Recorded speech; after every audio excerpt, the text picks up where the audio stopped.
सबको जय मसीह की। प्रभु यीशु मसीह में आप सबको स्वागत करती हूँ।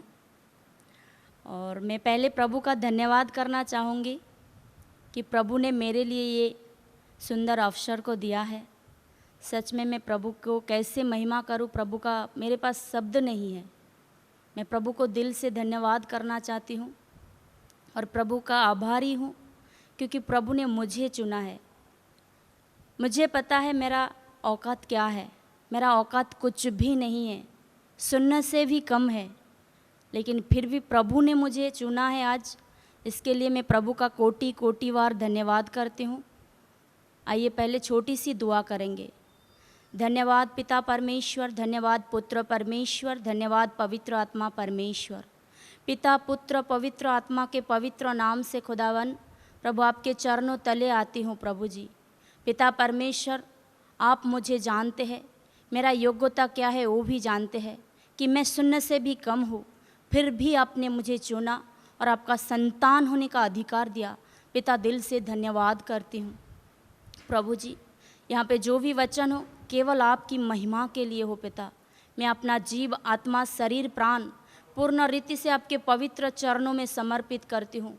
पवित्र आत्मा परमेश्वर आप गाइड कीजिए, लीड कीजिए, कंट्रोल कीजिए खुदावन, और आपकी इच्छा आपकी योजना को पूरी होने दीजिए। आगे के समय को आपके पवित्र हाथों में देते हुए यह विनती प्रार्थना उद्धारकर्ता यीशु मसीह के नाम से पिता से मांगते हैं। सुनिए और दया से इसे ग्रहण कीजिए स्वर्गीय और आत्मिक पिता। आमीन आमीन। हालेलुया। सबको जय मसीह की। मैं प्रभु का धन्यवाद फिर से करना चाहूँगी। जितना भी प्रभु का हम धन्यवाद करें उतना कम है, क्योंकि फर्स्ट थिस्सलुनीकियों 1:18 वचन कहता है प्रभु का धन्यवाद करो क्योंकि तुम्हारे लिए मसीह में परमेश्वर की ये इच्छा है। परमेश्वर की इच्छा है कि हम प्रभु का धन्यवाद करें। तो सच में प्रभु का कोटि कोटि बार धन्यवाद करना चाहूँगी। और जैसे ये प्रभु ने मौका दिया है, मैं दिल से धन्यवाद करती हूँ। वो बात मैं बार बार रिपीट करती हूँ कि सच में मेरा योग्यता कुछ भी नहीं है, फिर भी प्रभु ने आज मुझे खड़ा किया। सारी महिमा प्रभु को मिले। और मैं एक छोटी सी गवाही बताना चाहूँगी। चाहे ये गवाही छोटी सी हो, लेकिन मेरे लिए प्रभु का हर एक गवाही जो प्रभु मेरे जीवन में करता है बहुत बड़ी है। मैं ये कहना चाहूँगी कि मुझे पहले हिंदी पढ़ना भी नहीं आता था और हिंदी लिखना भी नहीं आता था, क्योंकि मैं एक बंगाली फैमिली से बिलोंग करती हूँ। और शादी के बाद मेरे हस्बैंड का काम यहाँ पे है, तो उसके बाद मैं यहाँ पे आई हूँ। तो रहते रहते थोड़ा बहुत सुन के हिंदी बोल लेती थी, इतना भी क्लियर नहीं। लेकिन सच में प्रभु का धन्यवाद हो। प्रभु इतना महान है कि प्रभु ने आज मुझे हिंदी पढ़ना लिखना सिखाया। सारी महिमा प्रभु को मिले। और प्रभु सच में इतना महान है, हमारे जीवन में इतना गवाही करता है कि हम वो बताएंगे तो समय सच में परमिट नहीं करेगा। तो मैं प्रभु को महिमा देती हूँ। सच में प्रभु महान है। और हम आज वचन को देखेंगे जो प्रभु ने दिया है मुझे।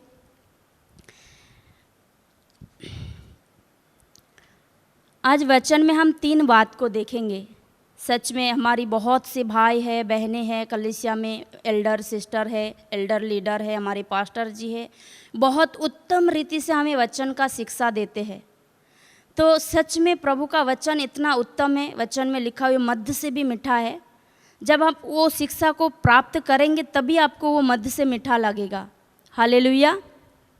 तो इसीलिए हम देखेंगे पहला कि सबसे उत्तम शिक्षा को पाने के लिए डांट से प्रीति रखना है, परमेश्वर की आज्ञाओं को पालन करना है।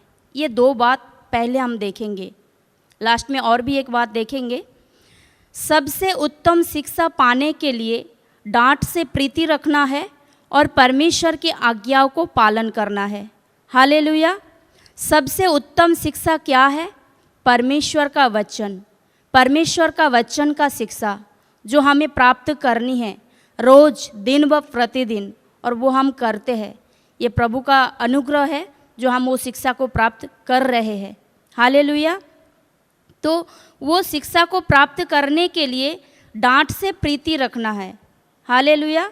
तो डांट से प्रीति रखना है कैसे, हम उसके लिए वचन देखेंगे। पहले नीति वचन 6:23 वचन कहता है, आज्ञा तो दीपक है और शिक्षा ज्योति, और सिखाने वाले की डांट जीवन का मार्ग है। हालेलुया। सिखाने वाले का मार्ग, सिखाने वाले का डांट जीवन का मार्ग है। प्रभु का धन्यवाद हो। सच में ये वचन जब मैं पढ़ती हूँ, और भी बहुत से वचन है मैं आपको बताऊंगी, कि सच में डांट से हमें प्रीति रखना है, बैर नहीं रखना है। डांट से अगर हम प्रीति रखेंगे तभी वही उत्तम शिक्षा को प्राप्त कर पाएंगे। लेकिन बहुत लोग सोचते हैं, जो अरे डांट से हम कैसे प्रीति रख सकते हैं, वो मुझसे डांट रहे हैं, वो मुझसे बोल रहे हैं, ऐसे ऐसे कैसे हो सकता है। लेकिन ये हमें करनी है, क्योंकि हम वचन पे चलते हैं, हमारा बेस्ट वचन है। और मैं एक बात बताना चाहूँगी, बहुत जन कहते हैं अरे वचन इस, अगर कोई कहते हैं कि इस कलीसिया में वचन नहीं है, तो मैं सच्चा गवाह हूँ। ये हमारा जो कलीसिया है वचन वेस्ट कलीसिया है। ये कलीसिया जो है वचन के आधार पर खड़ी हुई है। क्योंकि मैं पहले जब वचन पढ़ती थी, पहले तो मैं बंगाली में वचन पढ़ती थी, अभी मैं हिंदी में ही पढ़ती हूँ, तो पहले मुझे भी वचन कुछ भी समझ में नहीं आता था। लेकिन सच में धीरे धीरे प्रभु का वचन जैसे कहते हैं, अंश अंश करके तुम उसमें बदलते जाओ। प्रभु ने आज जो भी मैं वचन पढ़ती हूँ, ये भी शिक्षा मैंने पास्टर जी से प्राप्त किया है कि उससे पहले प्रार्थना करो कि उस वचन को तुम समझ पाओ। मैं प्रार्थना करती हूँ और वचन को समझने का जितना मेरी कैपेसिटी है उतना प्रभु देता है। मैं प्रभु को धन्यवाद करना चाहूँगी। तो इसीलिए ये वचन जो कहता है, आज्ञा तो दीपक है और शिक्षा ज्योति, और सिखाने वालों की डांट जीवन का मार्ग है। आज्ञा दीपक है, दीपक और ज्योति सेम ही है, लेकिन थोड़ा सा डिफरेंस है। ये प्रभु ने जो बात मुझे दी मैं बताना चाहूँगी। दीपक अर्थात एक प्रोटेक्शन होता है, एक कोभार होता है। जैसे कि आप देखेंगे जब बल्ब जलता है, बल्ब का जो आग है, वो ज्योति जो है वो अंदर रहता है, और बल्ब जो कांच से प्रोटेक्ट किया जाता है उसको सहना पड़ता है, वो सहता है। अब कभी भी हाथ नहीं लगाना, आपको पता है, सबको पता है कि जो जलता हुआ बल्ब है ना, उसमें टच करोगे इतना गर्म रहता है, वो इतना गर्म सह रहा है, तभी उसके जो अंदर ज्योति है वो प्रकट हो रहा है। Right, hallelujah. तो इसी तरह जो परमेश्वर की उत्तम शिक्षा को प्राप्त करने के लिए हमें भी डांट को हमें क्या करना है, सहना है। वो डांट जो है हमारा प्रोटेक्टर है, हमारा क्रोभार है। और ज्योति जो है, शिक्षा जो ज्योति है, वो परमेश्वर का वचन है। जब हम शिक्षा को प्राप्त करेंगे तभी वो ज्योति हमारे अंदर जाएगा, और वो ज्योति हमारे अंदर जाएगा तभी वो बाहर प्रकट होगा। हालेलुया। तो इसीलिए हम देखेंगे, और भी एक वचन देखेंगे, इसका नीति वचन 10:17 वचन, जो शिक्षा पर चलता वह जीवन के मार्ग पर है, परंतु जो डांट से मुंह मोड़ता वह भटक जाता है। सच में प्रभु का धन्यवाद है। जो डांट से बैर रखता है वह भटक जाता है। क्या हम भटकना चाहते हैं? कदापि नहीं। ये बात हमसे दूर ही रहे, क्योंकि हमें पता है हम भटके हुए थे, हम खोए हुए थे। प्रभु ने हमें चुना, प्रभु ने हमें भटके हुए में से निकल कर अपने वेदी तक खड़ा किया। ये प्रभु की अच्छाई है, उसकी भलाई है। हमारा कोई भी योग्यता नहीं है, हम में कोई भी गुण अच्छा नहीं है। क्योंकि इफिसियों 1:6 वचन कहता है, वहाँ पे पौलुस भाई कहता है, मुझे इस बात का भरोसा है कि जिसने तुम्हारे जीवन में अच्छा कार्य आरंभ किया है वो यीशु मसीह के दिन तक पूरा करेगा। अर्थात हमारे कार्य बुरे थे, तभी भी प्रभु ने हमें चुना। हालेलुया। हम दूसरा एक वचन देखेंगे, 12:1 नीति वचन का 12:1, जो शिक्षा पाने से प्रीति रखता है वह ज्ञान से प्रीति रखता है, परंतु जो डांट से बैर रखता है वह पशु सरीखा है। सच में प्रभु का वचन, प्रभु ने हमें यहाँ पे वचन के द्वारा पशु के साथ तुलना की है। तो हमें डांट से कदापि वैर नहीं रखना है, डांट से प्रीति रखना है। जब आप डांट से प्रीति रखोगे तो आपका जो पवित्र परमेश्वर का जो पवित्र वचन आपके अंदर जाएगा और ज्योति के समान चमकेगा, और वो जो चमक होगा, वो जो रोशनी होगा, वो जो प्रकाश होगा, वो औरों तक पहुंचेगा, और औरों का जीवन जो अंधकार में है उनका भी जीवन ज्योति में कन्वर्ट हो जाएगा, उनके अंदर भी वो ज्योति चमकेगी। हालेलुया। दूसरा एक वचन देखेंगे, उसका ही नीति वचन 13 का 8 वचन, 13 का 8 वचन 13 का 18 वचन।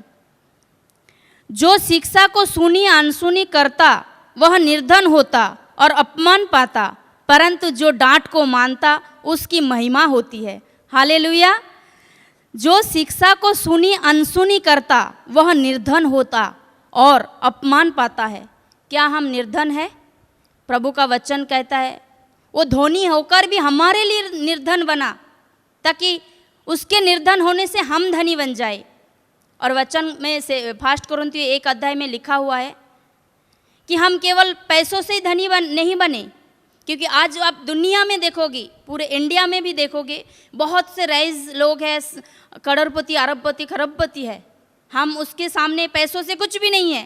लेकिन आज मैं सबसे ज़्यादा अपने आप को आमिर मानती हूँ, इसीलिए कि मैं प्रभु को जानने लगी हूँ और उसको समझने लगी हूँ, उसको पहचानने लगी हूँ। वही मेरा मार्ग है, वही मेरा उजियाला है। सारी महिमा प्रभु को मिले। तो हम प्रभु में धनी हैं, तो हम प्रभु में सब धनी होना चाहते हैं, तो हमें शिक्षा से प्रीति रखना है। जो भी शिक्षा है, जो शिक्षा कौन देते हैं? यहाँ पे जो शिक्षा देते हैं वो पास्टर जी देते हैं, प्रभु का दास देते हैं। तो अगर हम कलीसिया में आते हैं, पास्टर जी ने कुछ गुस्से से बोल भी दिया, तो हमें उसमें उस डांट से हमें क्रोध नहीं करना है, गुस्सा नहीं करना है, बैर नहीं करना है। प्रेम से, प्रीति से उस डांट को अपने जीवन में लेना है। तभी जाके आपके अंदर वो उजियाला बैठेगा, वो ज्योति बैठेगा, और वो एक दिन प्रकाश के समान बाहर आएगा, वो चमक देगा, रोशनी देगा। हालेलुया। क्योंकि देखिए, मैं एक सिंपल सी एग्जाम्पल बताना चाहूँगी कि सबको ये बात समझ में आए। जब हम स्कूल जाते हैं तो उसके लिए क्या करते हैं? ट्यूशन लेते हैं, क्लासेस लेते हैं। क्यों? शिक्षा को और गहराई से जानने के लिए। तो जब आज हम मसीह में चलते हैं, मसीह में चल रहे हैं, मसीह को अपना आधार मान लिया है, तो क्या परमेश्वर के उस वचन की शिक्षा को नहीं लेनी है? लेनी है। और कैसे लेनी है? प्रीति से, प्रेम से, बैर से नहीं। और मैं जानती हूँ हमारे जो पास्टर जी है, सभी पास्टर जी द बेस्ट है प्रभु के, क्योंकि सब प्रभु के चुने हुए हैं, प्रभु के चुने हुए दास है। लेकिन सच में मैं तो इतने 7 साल हो गए इस कलीसिया से जुड़ी हूँ, हमारे पास्टर जी कभी भी हमें डांटा नहीं है। अगर वो डांटते भी है, आगे जाके कभी डांटते भी है, खुले आम कलीसिया में सबके सामने भी डांटते हैं, मैं तो सर झुकाकर उनका सम्मान और आदर करूँगी, क्योंकि उनके डांटने से आज मैं बहुत कुछ शिक्षा को प्राप्त की हूँ और करने भी वाली हूँ। बहुत कुछ शिक्षा। एक छोटी सी एग्जाम्पल देना चाहूँगी। जैसे हमारे पास्टर जी सिखाते हैं कि हमें सॉरी किस रीति से कहना चाहिए। अगर गलती गुनाह हो जाते हैं तो सॉरी किस रीति से कहना चाहिए। हम कैसे बोलते, अरे सॉरी, कोई बोलते सॉरी बोला ना। लेकिन पास्टर जी ने कैसे सिखाया, तुम हम्बल हो जाओ, उसके सामने थोड़ा झुक कर कहो सॉरी। अगर वो नहीं मानता है तो उसके साथ हाथ मिलाओ और कहो सॉरी। अगर हाथ मिलाने से भी वो नहीं मानता है तो उसके साथ बाकी पहनो, गले लगाओ और कहो सॉरी, तो वो क्षमा कर देगा।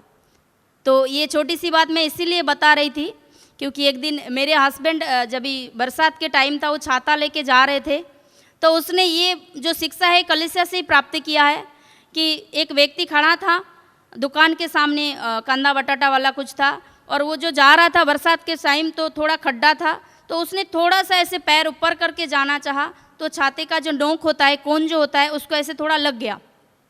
तो मेरे पति ने बोला सॉरी, तो उसने बोला क्या सॉरी, दिखता नहीं है क्या? तो फिर उसने क्या किया, झट से उसको वाकी पहन लिया। तो उस बोला सॉरी, तभी उसने बोला अरे ठीक है जाओ। तो उसने वाकी पहना, इसीलिए उसने उसको माफ़ किया है।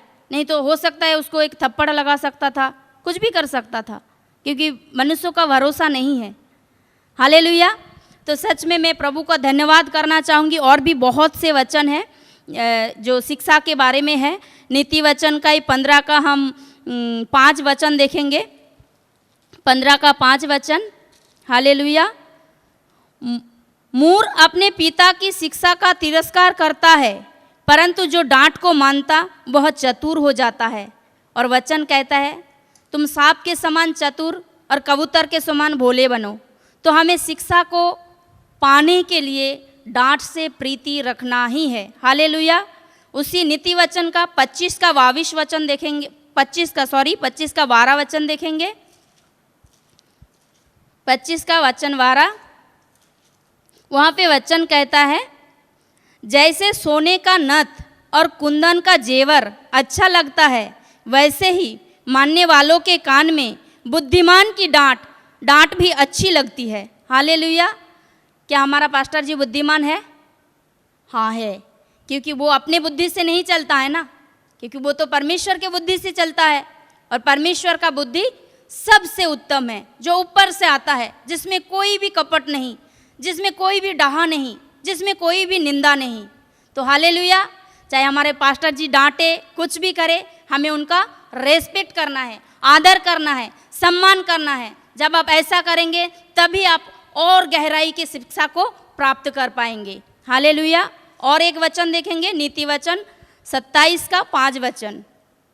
27 का 5 वचन कहता है, खुली हुई डांट गुप्त प्रेम से उत्तम है। अगर खुली हुई डांट मतलब सबके सामने भी डांटते हैं, तो गुप्त प्रेम जो छुप छुप के प्रेम करते हैं वो दिखावटी होता है। इससे अच्छा खुलेआम डांट लो, मन में कड़वापन रख दोगे और गुप्त में अरे हाँ सॉरी ठीक है, ऐसे हो गया ठीक है, वो नहीं, क्लियरिटी कर लो उसी टाइम। तो इसीलिए अच्छा है, डांट को सीधाई से ग्रहण कर लो। अरे पास्टर जी ने कुछ बोला होगा तो हमारी अच्छाई के लिए ही बोला होगा, भलाई के लिए ही बोला होगा। हालेलुया।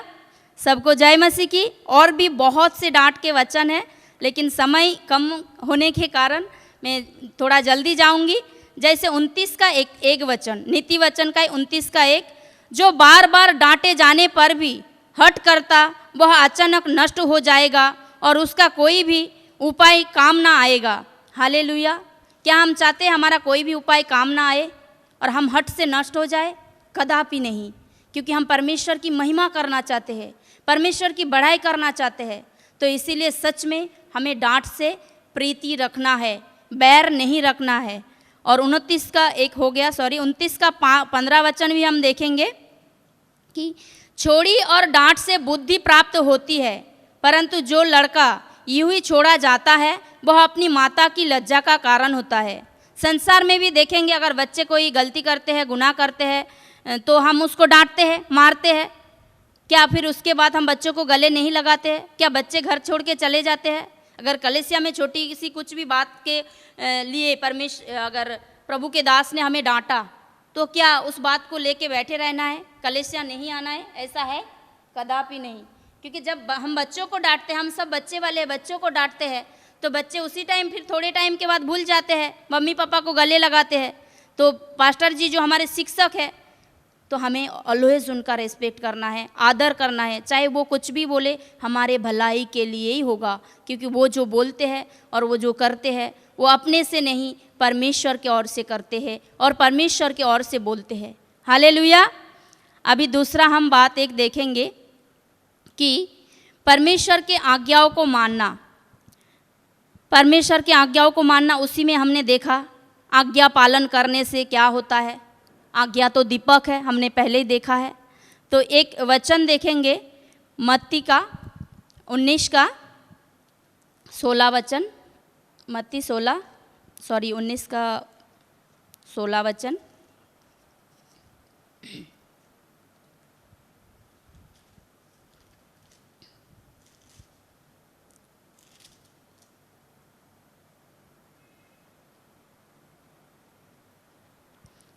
मैं दूसरा वचन बताती हूँ। बहुत से वचन है, नीति वचन 3 का 1 से भी है पूरा, कि आज्ञा पालन करने से क्या होता है। क्योंकि आज के तारीख में सबको पता है जिस परिस्थिति से पूरे विश्व गुजर रहा है, पूरा महामारी से पूरे विश्व जो लॉकडाउन में है, लेकिन उस टाइम पे भी आज हम प्रभु की महिमा करना चाहते हैं कि प्रभु ने आज तक हमें भला चंगा रखा, सुरक्षित रखा, निरोग रखा और हमारी ज़रूरत को वो प्रोवाइड कर रहा है और आगे भी करने वाले हैं। हालेलुया। तो इसीलिए नीति वचन का 1 से 10 वचन को देखेंगे जो आज्ञा के विषय में है। तो उसके लिए मैं वो वचन मेरा बाय हार्ट है, मैं बताना चाहूँगी। वचन कहता है, हे मेरे पुत्रों, मेरी शिक्षाओं को ना भूलना, मेरी आज्ञाओं को अपने हृदय में रखे रहना। आज्ञाओं को कहाँ पे रखना है? हृदय में। हे मेरे पुत्रों, मेरी शिक्षाओं को ना भूलना, मेरी आज्ञाओं को अपने हृदय में रखे रहना। ऐसा करने से तेरी आयु बढ़ेगी और तू अधिक कुशल से रहेगा। कृपा और सच्चाई तुझसे अलग ना होने पाए, वरन उसको अपने गले का हार बनाना और अपने हृदय रूपी पट्टियों पर लिखना। ऐसा करने से तू परमेश्वर और मनुष्य दोनों का अनुग्रह पाएगा। तू अति बुद्धिमान होगा। तू अपने समझ का सहारा ना लेना, वरन संपूर्ण मन से अपने यहोवा पर भरोसा रखना और उसी को स्मरण करते हुए हर एक काम करना। तब वह तेरे लिए सीधा मार्ग निकालेगा। तो अपने दृष्टि में बुद्धिमान ना होना, यहोवा का भय मानना और बुराई से अलग रहना। ऐसा करने से तेरा शरीर भला चंगा और तेरी हड्डियां पुष्ट रहेगी। हालेलुया। देखते हैं क्या वचन में भी लिखा हुआ है, हम भले चंगे रहेंगे और हड्डियां भी पुष्ट रहेगी। कैसे? उस उत्तम शिक्षा को प्राप्त करने से, उस परमेश्वर की आज्ञाओं को मानने से। और आगे वचन कहता है, तू अपने संपत्ति का और अपनी भूमि के सब पहले उपज दे देकर यहोवा का प्रतिष्ठा करना। तब तेरे खत्ते भरे पूरे रहेंगे और तेरे रसकुंड में नया दाख मधु उमड़ता रहेगा। और वहाँ पे और एक वचन है जिसको मैं आपके सामने पढ़ना चाहूँगी, नीति वचन का 3 का 11 और 12 वचन। हे मेरे पुत्रों, यहोवा की शिक्षा से मुँह ना मोड़ना, और जब वह तुझे डांटे तब तू बुरा ना मानना, क्योंकि यहोवा जिससे प्रेम रखता है उसको डांटता है, जैसे कि बाप उस बेटे को जिससे वह अधिक चाहता है। हालेलुया। अभी समझ में आया इस वचन के द्वारा कि जो हमें हमारी अच्छाई चाहता है, हमारी भलाई चाहता है, वो चाहे कैसा भी डांटे, लेकिन वो हमारे भलाई के लिए ही है। जैसे हम बच्चों को डांटते हैं, क्यों?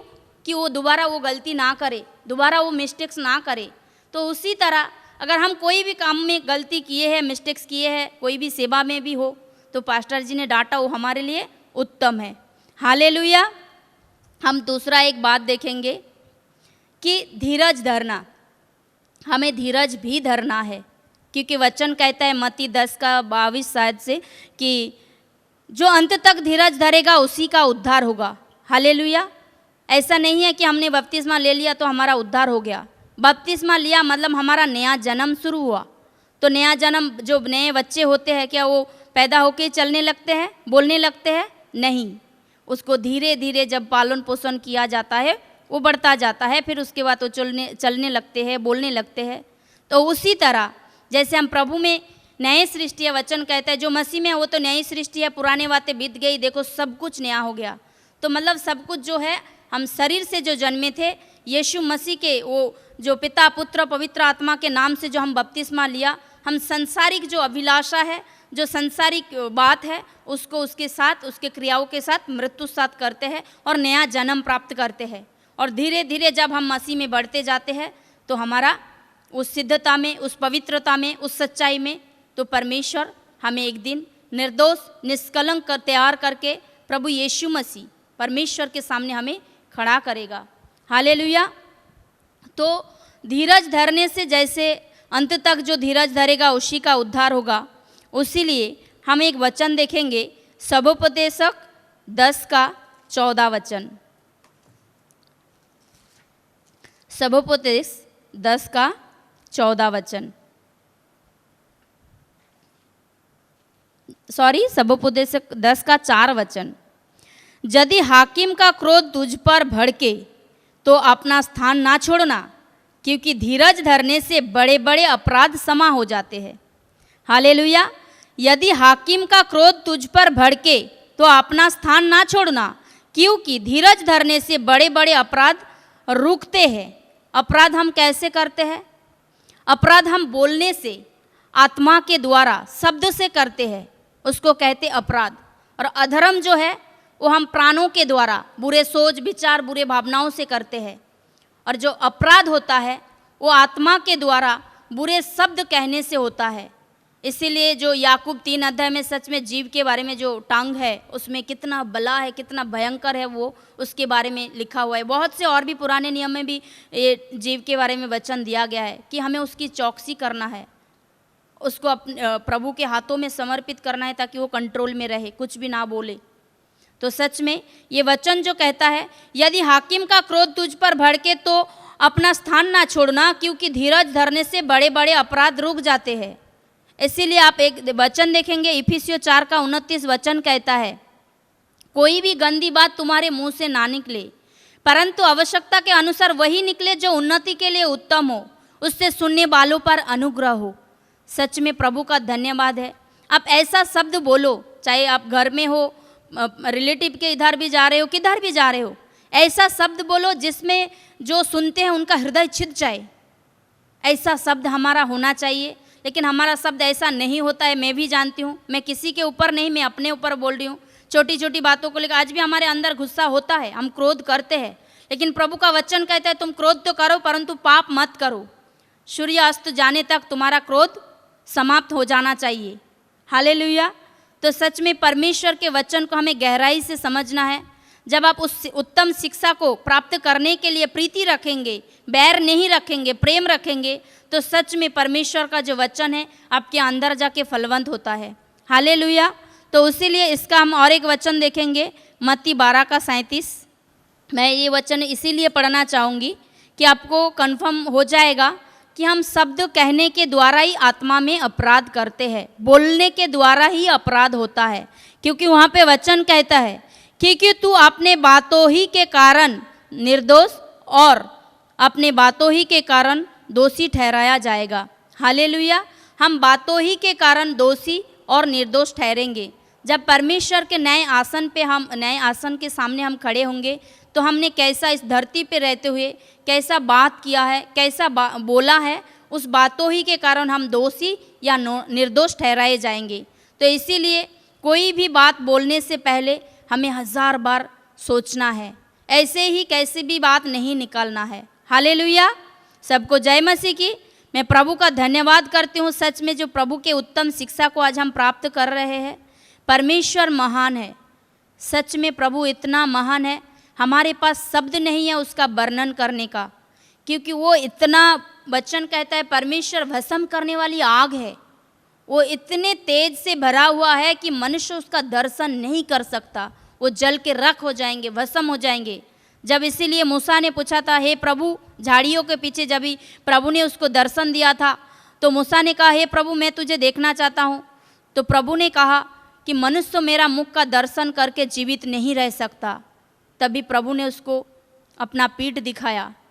तो सच में परमेश्वर इतना महान है, इतना तेजमय है, हम उसका दर्शन नहीं कर सकते। क्यों पता है? क्योंकि हम इस संसार में रहते हैं ना, हमारे जो ये आँख है, दोनों आँख जो है ये अभिलाषा से भरी हुई है। आँखों की अभिलाषा, जीविका का घमंड बहुत बड़ी हमें पाप में डालता है। किसी का अच्छे चीज़ देख के मन में देखा, उसी वक्त मन में प्लानिंग हो गया, अरे काश मेरे पास होता। मैं अपने लिए बोल रही हूँ, किसी दूसरे के लिए नहीं। हालेलुया। ऐसे होता था क्या? नहीं, अभी भी होता है, कम होता है, पहले से कम होता है, लेकिन ऐसे होता है कि नहीं?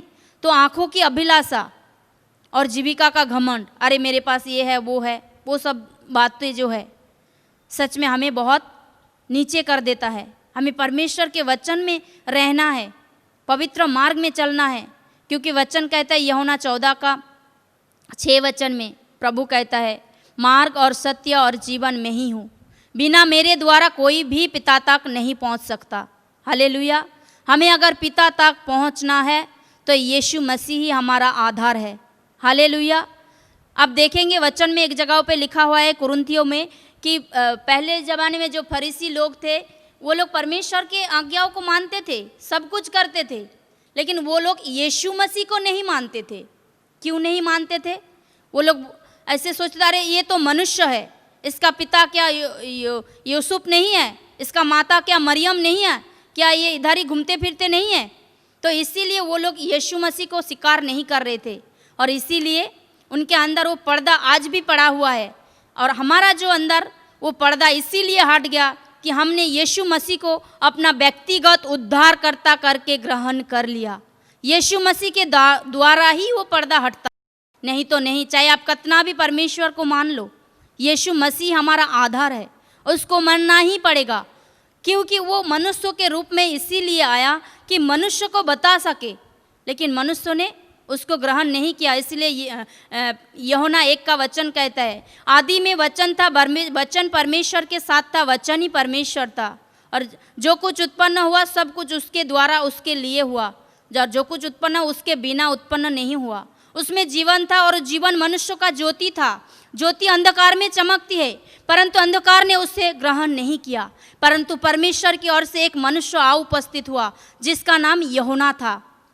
वो आप ज्योति नहीं था, वो ज्योति के गवाही देने के लिए आया था कि सब उसके द्वारा विश्वास लाए।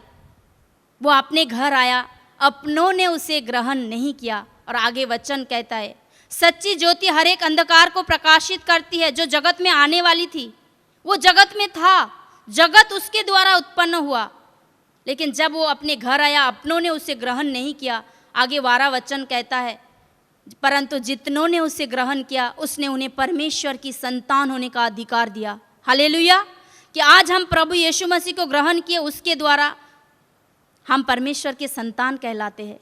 जो योग्यता हमारे पास, मेरे पास तो बिल्कुल नहीं था, शून्य से भी कम था। मैं प्रभु को महिमा देना चाहती हूँ, इसीलिए कि मेरे ये इतने सामने वेदी पे, प्रभु के वेदी पे खड़े होने के बात करने का औकात मेरा नहीं है, लेकिन प्रभु ने खड़ा किया। वही बोलती हूँ इसीलिए कि लेफ़्ट साइड का जीरो, कोई भी 1 से 9 तक नंबर देखो, उसके लेफ़्ट साइड में आप कितना भी जीरो लगा उसका कुछ भी वैल्यू नहीं होता है। लेकिन अगर एक नंबर को ले लो 1, उसके आगे अगर राइट साइड में 1 के आगे अगर एक जीरो आप लगाते हो तो वो 10 हो जाता है। इसीलिए हम जो लेफ़्ट साइड का जीरो थे, प्रभु ने उस उधर से उठाकर 1 के आगे बिठा दिया। हालेलुया! ये प्रभु का कार्य है। प्रभु अपनी महानता को इस रीति से हम पर प्रकट करता है। हालेलुया! सबको जय मसीह की। सच में प्रभु हमारा महान है। हम जितना भी प्रभु का वर्णन करें वो कम है। जब आप शिक्षा को प्राप्त करेंगे, सिधाई से प्राप्त करेंगे, शिक्षा से प्रीति रखेंगे, प्यार नहीं रखेंगे, प्रेम करेंगे, तो वो शिक्षा जो आपके अंदर जाके वो ऐसा चमक देता है, ऐसा प्रकाशन देता है कि आपका घर परिवार, आपका रिलेटिव, आपके अड़ोस पड़ोस उसमें चमकने लगता है। इसलिए वचन कहते हैं, पहले तुम यरूशलेम अर्थात यीशु मसीह का घर, जहाँ पे यीशु मसीह का जन्म हुआ था, यरूशलेम के बेथलेहम में, तो आप अपने पहले घर पे गवाह ठहरोगे, फिर अड़ोस पड़ोस, फिर जैसे वचन कहता है दुनिया के शोर तक तुम मेरे गवाह ठहरोगे। तो धीरे धीरे हम परमेश्वर के दुनिया के शोर तक गवाह ठहरने वाले हैं। हालेलुया! और प्रभु की इच्छा हो तो ये ज़रूर होने वाला है। मैं फिर से प्रभु का धन्यवाद करना चाहूँगी कि सच में प्रभु इतना महान है। हम जब भी बात करते हैं हमें बातों को पहले चौकसी करना है, परखना है कि हम कैसे बोल रहे हैं, क्योंकि हम बातों ही के कारण दोषी और निर्दोष ठहराए जाएंगे। हालेलुया! सबको जय मसीह की। मैं प्रभु का फिर से धन्यवाद करना चाहूँगी। जैसे आज के दिन में पता है कि जो महामारी से पूरे विश्व गुजार रहा है, लेकिन फिर भी हम प्रभु में सुरक्षित है, हम मसीह में सुरक्षित है। इसीलिए मसीह में सुरक्षित है मैं बताना चाहूँगी, क्योंकि अगर सच में वचन नहीं होता तो हम होपलेस हो जाते थे। हम आगे अभी 3 महीनों से काम धंधे बंद है, सबका खर्चा चालू है, चाहे मेरा हो सबका घर का हो, खर्चा चालू है, तो कैसे होगा। लेकिन प्रभु कहता है सच में उसने अपने स्वर्ग के जड़कों को खोलकर अपरंपार आशीष किया। हमने जितना नहीं बोया उससे अधिक काटा है। तो प्रभु हमें इसीलिए उत्तम रीति से खिलाता पिलाता है, कोई भी चीज़ों का घटी नहीं होने दिया। मैं सारी महिमा प्रभु को देना चाहूँगी। प्रभु महान है। जब आप सब बातों में प्रभु को महिमा दोगे ना, वो उत्तम रीति से हर एक चीज़ को आपको प्रोवाइड करेगा। क्योंकि 2 कोरिन्थियों 8 का 9 वचन में लिखा हुआ है कि वो हर्ष से देने वाला परमेश्वर है। जब आप हर्ष से दोगे तो परमेश्वर भी हर्ष से देता है। हालेलुया! और इस परिस्थिति में जो पूरे विश्व आज लॉकडाउन पे चल रहा है, पूरे विश्व में महामारी फैली हुई है, लेकिन वचन हमें बचाता है, क्योंकि वचन ही हमारा तलवार है, वचन ही हमारा ढाल है। हालेलुया! क्योंकि वचन कहता है फिलिपियों 4:4 का 6 वचन 4 से 6 कि प्रभु में सदा आनंदित रहो। मैं फिर कहता हूँ प्रभु में आनंदित रहो। तुम्हारी कोमलता मनुष्य के सामने प्रकट हो, क्योंकि परमेश्वर निकट है। कोमलता मतलब वो प्रेम, वो सच्चाई, वो पवित्रता, वो सिद्धता, वो दीनता, वो नम्रता जो परमेश्वर हमें दिया, जो प्रभु यीशु मसीह ने हमें दिया, वो प्रकट हो, क्योंकि परमेश्वर निकट है। तुम किसी भी बात की चिंता मत करो, परंतु हर एक बात विनती, निवेदन, प्रार्थना, धन्यवाद के द्वारा परमेश्वर के सामने सम्मुख उपस्थित किए जाए, जिससे परमेश्वर की शांति जो समझ से परे है तुम्हारे हृदय और विचारों को प्रभु यीशु मसीह में सुरक्षित रखेंगे। हालेलुया। हम यीशु मसीह में ही सुरक्षित है। हालेलुया। चाहे कितना भी बीमारी क्यों ना हो, चाहे देखेंगे आज बहुत सी ऐसी बात है, पूरे विश्व में महामारी है, लॉकडाउन चल रहा है। अभी थोड़े दिन पहले, 1-2 दिन पहले हमने ये भी सुना टिड्डियाँ निकल रही है, जो हमने निर्गमन में पढ़ा 10 अध्याय में, जब फिरौन राजा के उधर मूसा के द्वारा वो टिड्डियाँ आई, तो टिड्डियाँ आई, बहुत जगहों पे तूफान हो रहा है, भूकंप हो रहा है। मतलब परमेश्वर का वचन तो सत्य है, 100 गुना सत्य है, 1000 गुना सत्य है, क्योंकि वचन के अनुसार ही सब कुछ हो रहा है और आगे भी होने वाला है। तो ये सब देख के हमें डरना नहीं है, और धीरज धरना है, और संयम रखना है, और परमेश्वर के वचन को अपने हृदय में रखना है। तब आप और मजबूत बनते जाओगे, और स्ट्रांग होते जाओगे वचन में, और पक्के होते जाओगे। हालेलुया। तो इसीलिए प्रभु ने हमें भला चंगा रखा, सुरक्षित रखा। मैं प्रभु को महिमा देना चाहूँगी। आगे को भी आप देखेंगे, प्रभु के वचन को लेकर आप निरंतर प्रार्थना कीजिए, औरों के लिए प्रार्थना कीजिए। प्रभु आपको इतना सामर्थ देगा, आप खुद ही महसूस करोगी, क्योंकि परमेश्वर को आंखों से नहीं देख सकते हैं, उसके सामर्थ का हमें अनुभव करना है। क्योंकि इसीलिए रोमियो 12 का 1 से वचन कहता है, हे मेरे भाइयों, मैं तुम्हें परमेश्वर की दया स्मरण दिलाकर विनती करता हूँ, अपने शरीर को जीवित, पवित्र और परमेश्वर को भावता हुआ बलिदान करके चढ़ाओ। यही तुम्हारी आत्मिक सेवा है। तुम्हारे मन के नए हो जाने से तुम्हारा चाल चलन भी बदलता जाए, जिससे तुम परमेश्वर की भली, भक्ति और सिद्ध इच्छा अनुभव से मालूम कर सको। हमें अनुभव से मालूम करना है। परमेश्वर के जो सामर्थ्य है ना, उसको हम अनुभव से ही मालूम कर सकेंगे। हालेलुया। और इसी का वचन का जो वेस्ट है, आधार है, लास्ट में एक वचन बताऊंगी, निर्गमन 15:26। ये लास्ट वचन को बताकर मैं समाप्त करूंगी, क्योंकि समय बहुत कम है। निर्गमन 15:26 मैं वो वचन को बताऊंगी। वो वचन खोलने की ज़रूरत भी नहीं है, बाय हार्ट है मेरा। यदि तो अपने परमेश्वर यहोवा का वचन तन मन से सुने और उसके सब आज्ञाओं को पालन करे, और जो कुछ उसके दृष्टि में ठीक है वही करे, और उसके सब विधियों पर कान लगाए, जो बड़े बड़े रोग मैंने मिस्र में भेजा था, उनमें से एक भी तेरे दरवाजे के निकट ना आएगा, क्योंकि मैं तुम्हारा चंगा करने वाला यहोवा हूँ। हालेलुया। सच में प्रभु ही हमें चंगाई देता है। डॉक्टर, मेडिसिन, ये सब जरिया है, ये सब चाहिए। प्रभु नहीं कहता नहीं चाहिए, क्योंकि वचन कहता है वैद्य भले चंगों के लिए है क्या बीमारियों के लिए है। वैद्य जो है बीमारों के लिए है, मतलब वैद्य की आवश्यकता है। और वचन कहता है प्रभु ने हर एक चीज़ को जो सृजा है उसमें एक उद्देश्य है। वो वचन संहिता में लिखा हुआ है, परमेश्वर जो भी चीज़ें सृजा है इस सृष्टि में, उसका एक एक समय पर उसका इस्तेमाल होने वाला है। तो वैद्य जो है भले चंगों के लिए नहीं, बीमारी को लिए है। उसी तरह हमारा जो वैद्य है प्रभु यीशु मसीह है। और जब हम वचन को पहले अपना जीवन में रिसीव करेंगे, महत्व देंगे, तो सच में हम भले चंगे रहेंगे। मैं प्रभु को महिमा देना चाहूँगी। उस वचन में बहुत गहराई है कि यदि तू अपने परमेश्वर यहोवा का वचन तन मन से सुने, तन मन, तन अर्थात हमारा शरीर। लेकिन मैं इसीलिए अपने लिए बता रही हूँ, जब मैं पहले कलीसिया में आती थी, मैं इधर बैठती थी, इधर वचन चलता था, मेरा मन कहीं और था, भटकता था। ऐसे आज भी बहुत लोगों के साथ होता है। हालेलुया। होता है कि नहीं? लेकिन मेरे साथ तो होता था कि इसीलिए होता था, तभी वचन को इतना समझती नहीं थी। लेकिन जब से मैं सच में प्रभु के उस दास के द्वारा, हमारे पास्टर जी के द्वारा हम उस वचन के शिक्षा को प्राप्त कर रहे हैं और उस आधार पर चलने की कोशिश कर रहे हैं, तो सच में प्रभु हमारे जीवन में अद्भुत कार्यों कर रहा है। पहले इसीलिए तन और मन दोनों एक साथ होना चाहिए।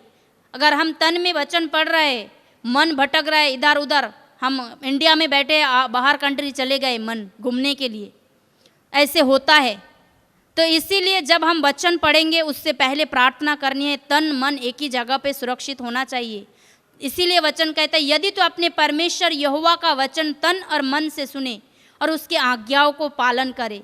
उसकी आज्ञा क्या है, हम उसके लिए एक देखेंगे। आज्ञा बहुत सी आज्ञाएं हैं, लेकिन मेरा एक वचन अभी रिमाइंड आया कि पहला यूहन्ना 5:3 वचन, क्योंकि परमेश्वर से प्रेम रखना। हम परमेश्वर से प्रेम करते हैं, हम परमेश्वर से इसीलिए प्रेम करते हैं कि परमेश्वर ने हमसे पहले प्रेम किया। हमने पहले उससे प्रेम नहीं किया, उसने पहले हमसे प्रेम किया। तो इसीलिए हम परमेश्वर से प्रेम रखते हैं कि उसने हमसे पहले प्रेम किया। तो परमेश्वर से प्रेम रखना यह है कि तुम उसकी आज्ञाओं को मानो, और उसकी आज्ञाएं कठिन नहीं है। उसकी आज्ञाएं क्या है हम सबको पता है। पहली और मुख्य आज्ञा 2 जो है, तो अपने सारे मन, सारे शक्ति, सारे बुद्धि से अपने परमेश्वर यहोवा से प्रेम रखना, उसी तरह अपने पड़ोसी से अपने समान प्रेम रखना। तो हम परमेश्वर से प्रेम रखते हैं तो उसकी आज्ञाओं को पालन करना है, और उसकी आज्ञाओं को पालन करेंगे तो हम भले चंगे रहेंगे। क्योंकि वचन इसीलिए कहता है यदि तो अपने परमेश्वर यहोवा का वचन तन मन से सुने और जो कुछ उसके दृष्टि में ठीक है वही करे। उसके दृष्टि में ठीक क्या है? भलाई करना, भला ही करना, चाहे अपना नुकसान हो तभी भी भला ही करना। वचन कहता है बुराई को भलाई से जीत लो। तो हमें क्या करना है? भलाई करना है। यदि तो अपने परमेश्वर यहोवा का वचन तन और मन से सुने और जो कुछ उसके दृष्टि में ठीक है वही करे। उसके दृष्टि में ठीक वही है भलाई करना, और उसके सब आज्ञाओं को पालन करे और उसके सब विधियों पर कान लगाए। तो जो बड़े बड़े रोग मैंने मिस्र में भेजा था उनमें से एक भी तेरे दरवाजे के निकट ना आएगा, क्योंकि मैं तुम्हारा चंगा करने वाला यहोवा हूँ। हालेलुया। चंगाई वही देता है, छुटकारा वही देता है, उद्धार वही देता है। हालेलुया। क्या वो देता है? क्या हम सब ने प्राप्त की है और अपने जीवन में कर रहे हैं? हालेलुया। हाँ, कर रहे हैं, क्योंकि वचन कहता है, मैं और एक वचन बता रही हूँ, रोमियो 10:8 वचन, कि ये वही विश्वास का वचन है जो हम प्रचार करते हैं। ये वही विश्वास का वचन है जो हम प्रचार करते हैं। यदि तू यीशु मसीह को प्रभु जानकर मुंह से अंगीकार करे और मन में विश्वास करे कि परमेश्वर ने उसे मरे हुओं में से जिलाया, तो तू निश्चय उद्धार पाएगा।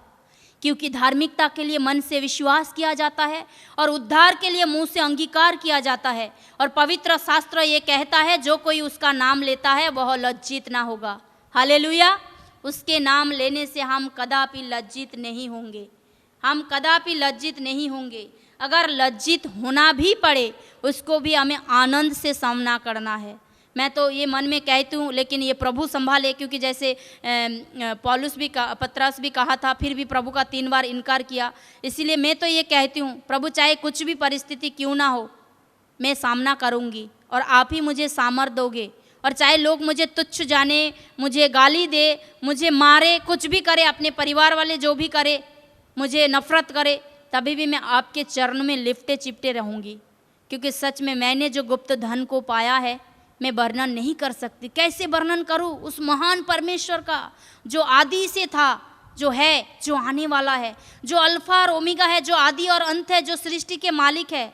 उसको हम कैसे उसकी महिमा को वर्णन कर सकते हैं? कैसे उसके भलाई को हम बता सकते हैं? सच में प्रभु इतना महान है, हम जितना भी बोले उतना कम है। सारी महिमा मैं प्रभु को देना चाहूँगी। मैं छोटी सी वचन के द्वारा संक्षिप्त में बताया। मैं आशा करती हूँ कि आप सबको समझ में आया होगा कि परमेश्वर के उत्तम शिक्षा को प्राप्त करने के लिए हमें डांट से प्रीति रखना है और परमेश्वर की आज्ञाओं को पालन करना है और धीरज धरना है।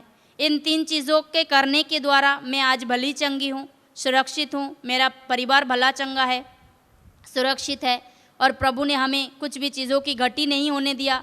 हम अच्छे से खाते हैं, पीते हैं, रहते हैं। तो सारी महिमा मैं प्रभु को देना चाहूँगी। क्या प्रभु महान है? सच में प्रभु महान है।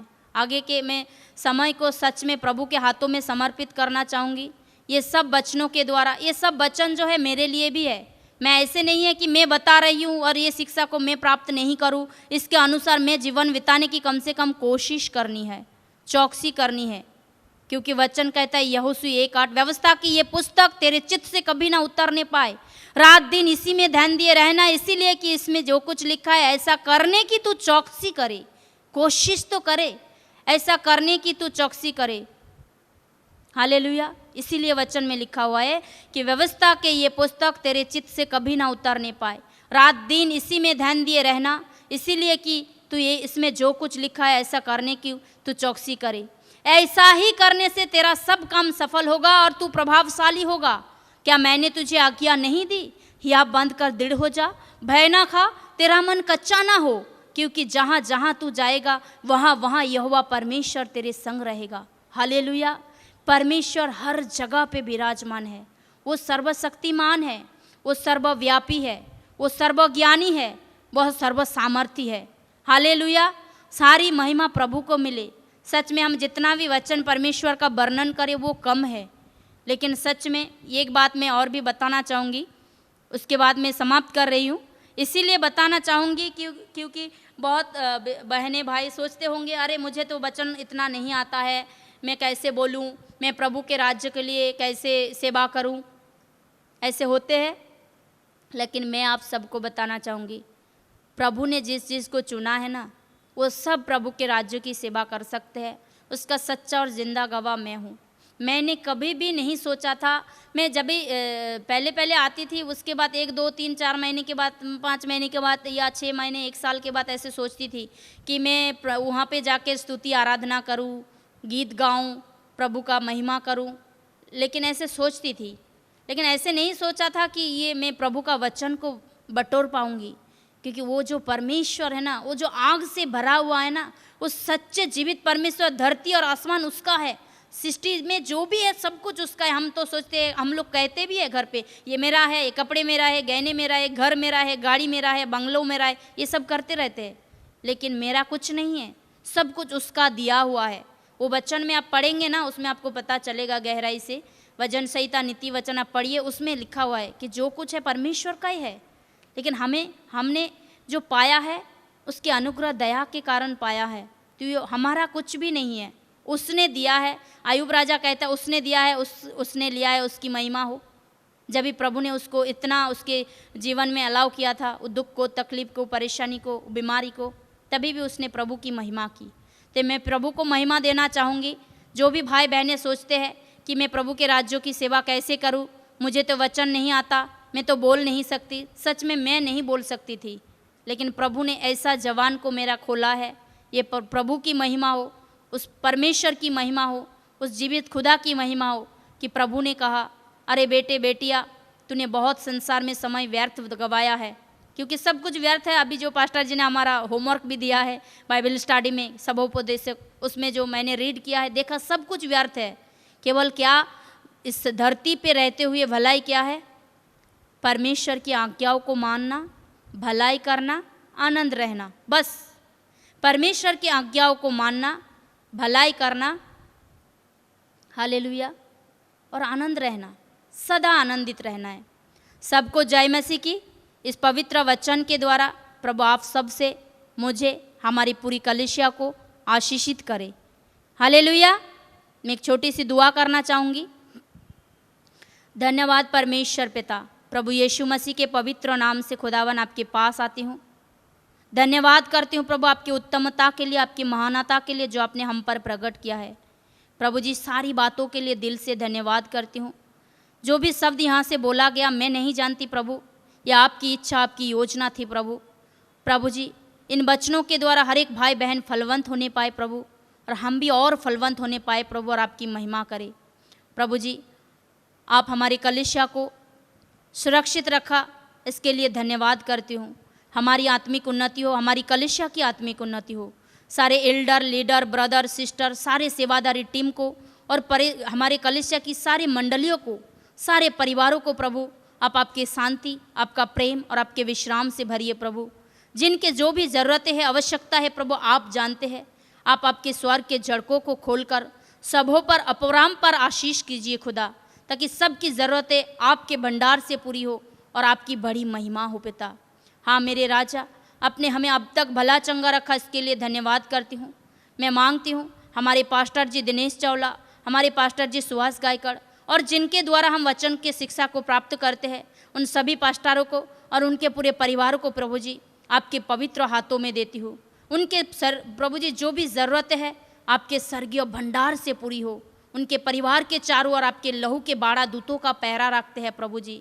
उनके मिनिस्ट्री को भी प्रभु जी आप 30 नहीं 60 नहीं 100 गुना फलवंत कीजिए खुदा, कि आने वाले समय में और हज़ारों लाखों लोग आपके पवित्र वचन को जाने और आपकी महिमा करे, उस सत्य को जाने, स्वतंत्र होकर आपकी महिमा करे और उनका भी उद्धार हो जाए।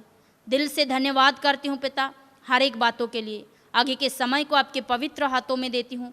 सारा आदर मान सम्मान गौरव आपको मिले। अवश्य है पिता, हम घटे आप बढ़े, आपकी महिमा हमारे जीवन से बढ़ता जाए। सारा जलाल आपको देते हुए ये विनती प्रार्थना उद्धार करता यीशु नासरी के नाम से पिता से पवित्र आत्मा के अगुवाई पे मांगते हैं। सुनिए और दया से इसे ग्रहण कीजिए स्वर्गीय और आत्मिक पिता। आमीन, आमीन और आमीन।